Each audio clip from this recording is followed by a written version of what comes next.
여러분 안녕하십니까?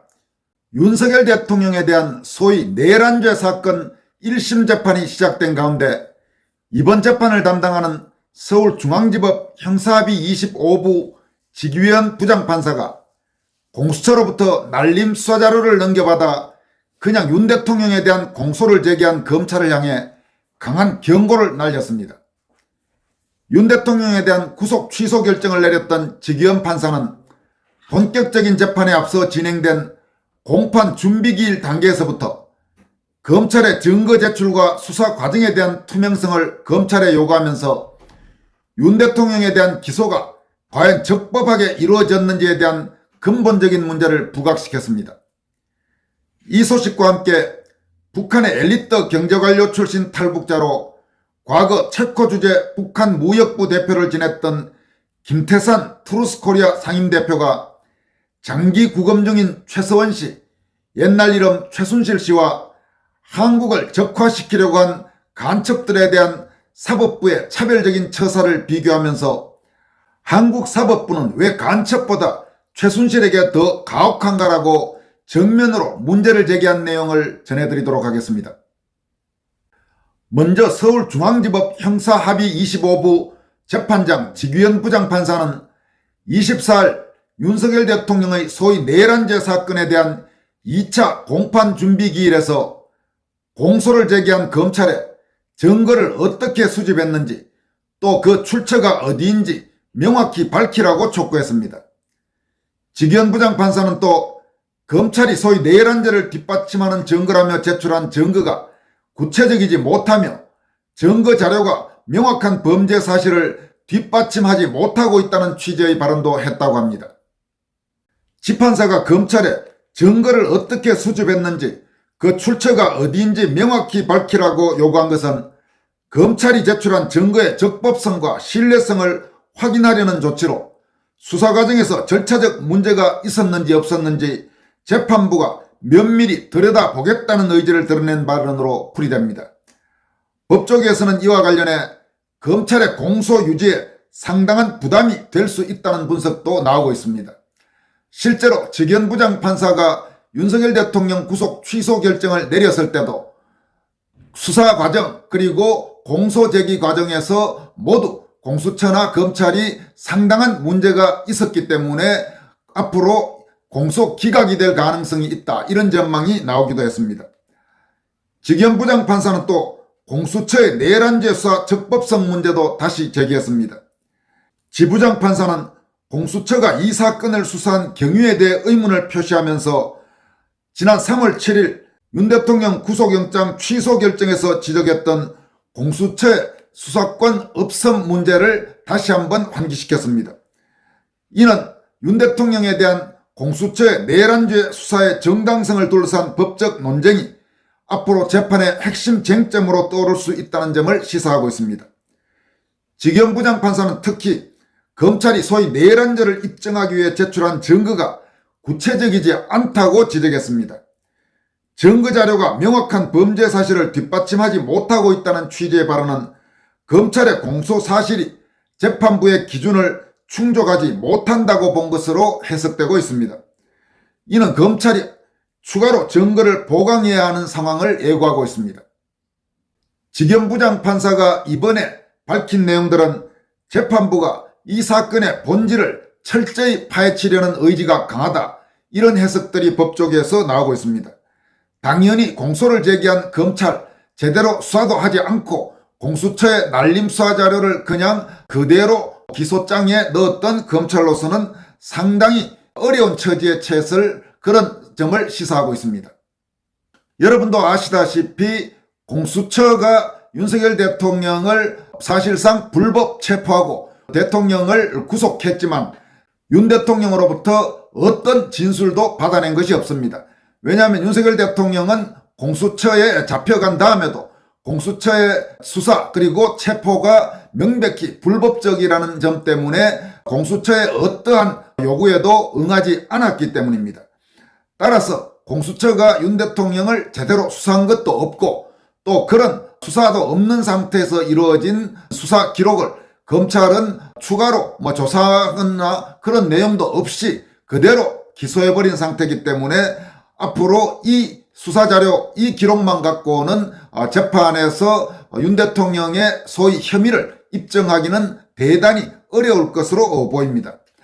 한편 이번 사건 재판부, 특히 재판장인 직위원 부장판사의 입장은 윤석열 대통령 측 변호인단이 그동안 강조해온 내용과도 부합합니다.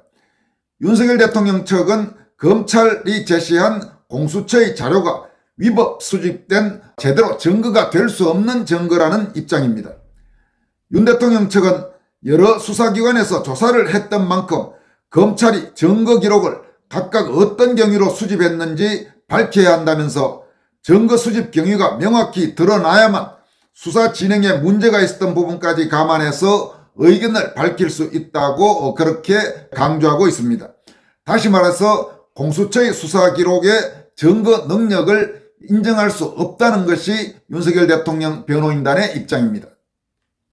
이어서 탈북 엘리트인 김태산 트루스코리아 상임대표, 전 체코 주재 북한무역부 대표가 최서원 씨, 옛날 이름 최순실 씨의 석방을 촉구하면서 쓴 글 내용을 여러분들에게 전해드리도록 하겠습니다. 2021년 8월 충북 동지회라는 간첩단이 검거됐다. 간첩들은 북한의 지령을 받고 활동했다는 자백도 했고 증거도 있다. 그러나 이상하게도 이 간첩들에 대한 재판은 1심까지 2년 5개월을 질질 끌었다. 그런데다 그 2년 5개월 동안 구속기간이 만료되었다며 풀어주어서 자유로운 활동이 가능하게 했다.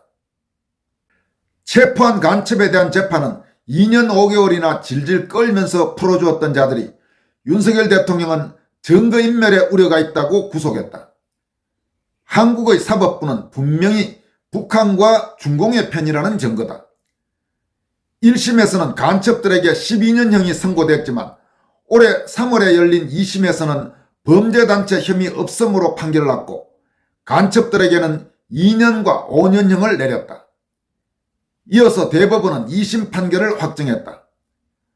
한국은 법정 자체가 간첩 집단이다. 여러분, 지금 김태산 대표의 이 통렬한 지적, 한국의 판사들 정말 무겁게 받아들여야 합니다. 한국은 법정, 그러니까 사법부 자체가 간첩 집단이다. 이렇게 직격탄을 날린 것입니다. 김 대표의 글을 이어갑니다. 내가 이 글을 쓰는 이유는 한국의 정치판과 사법부는 국가와 국민을 위한 곳이 아니라는 말을 하고 싶어서다. 2016년 11월 4일 박근혜 대통령을 탄핵하기 위한 수단으로 낙점된 최순실이라는 여인은 영문도 모르고 체포되었다. 체포된 최순실은 1년 8개월 동안 알지도 못하는 태블릿 PC와 같은 15가지의 특검 수사 대상 죄목에 시달리다가 1심에서 징역 20년에 벌금 180억 원, 추징금 72억 원을 선고받았다.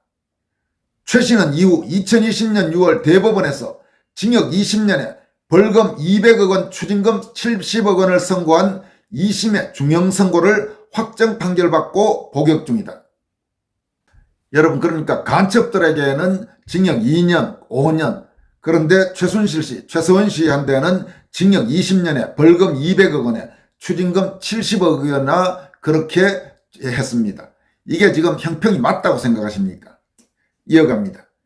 그뿐이 아니다. 겨우 22살에 불과한 최 씨의 딸 정유라 씨까지 중범죄자 취급을 하면서 외국에 있던 그를 2017년에 현지 경찰과 짜고 체포하여 족쇄까지 채워서 끌어와 감방에 쳐넣고 2번에 걸쳐 구속영장을 청구했다. 한국의 정치가들과 사법부는 어린애까지 달린 죄 없는 정유라를 박 대통령 탄핵의 도구로 이용하고는 대학 입학까지 취소시켜 얼굴 들고 살 수 없게 발가벗겨 세상 밖으로 내쳤다. 한국 국민은 그 당시에 쓰레기 언론들이 박근혜 대통령과 최순실과 정유라를 얼마나 무서운 국가범죄자로 몰아갔던가를 기억해보라.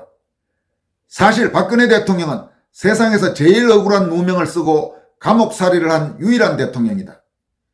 이 글에서는 종북 친중 역적들이 보수정권 찬탈을 위해 박 대통령을 어떻게 탄핵시켜서 감옥에 쳐넣는가는 언급하지 않겠다. 지금은 박근혜 전 대통령이 바깥 공기를 마시고 있기 때문이다.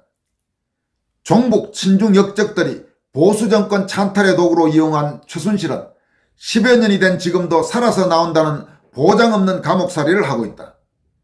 최순실은 56년생이다. 그런데 감옥에서 10년을 더 살아야 한다. 그러면 80살이다. 지금도 건강하지 못한 그가 살아서 감옥을 나온다고 누가 장담하겠는가? 건강한 사람도 감옥 가면 폐인이 되는데 몸 아픈 고령의 여인이 도대체 무슨 죽을 죄를 지었기에 이리도 혹독한 벌을 받는가? 최 씨는 그동안 너무 아파서 6회에 걸쳐 형 집행정지를 요청했으나 모두 기각당했다. 그러다가 최 씨의 허리뼈가 완전히 무너져 내려 운신이 어렵게 되자 그제야 올해 3월 16일에 겨우 1개월간 수술 치료를 허락했다.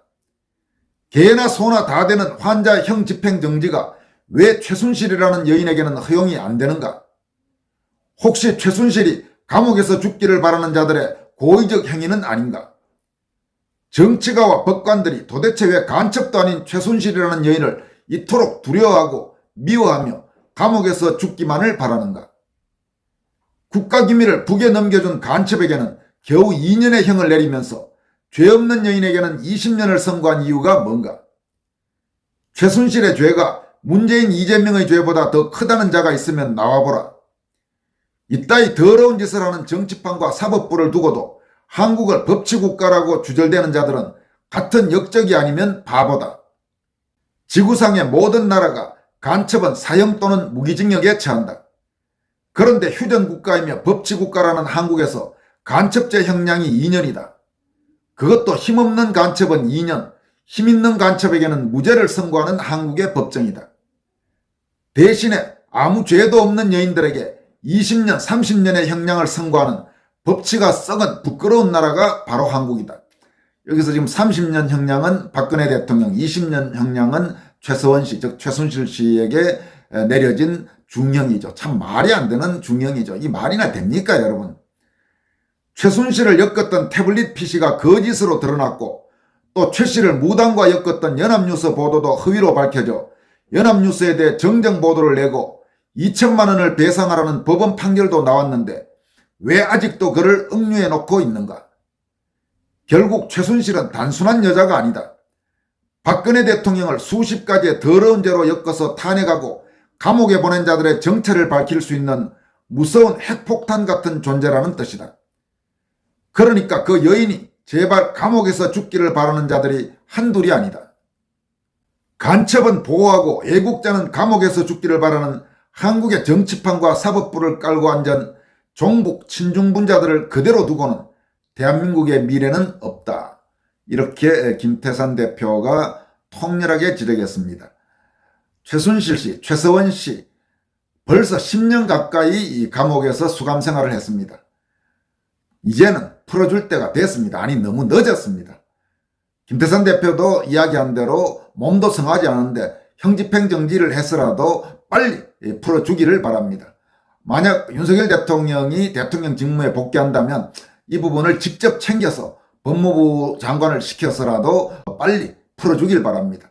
지금까지는 법무부 장관 혹은 검찰총장 한동훈이니 혹은 이원석이니 이런 사람들이 바로 최순실, 최서원 씨 문제와 엮여있는 그런 사람들이기 때문에 어쩌면 감옥에서 내보내주지를 않은 부분도 있을 겁니다.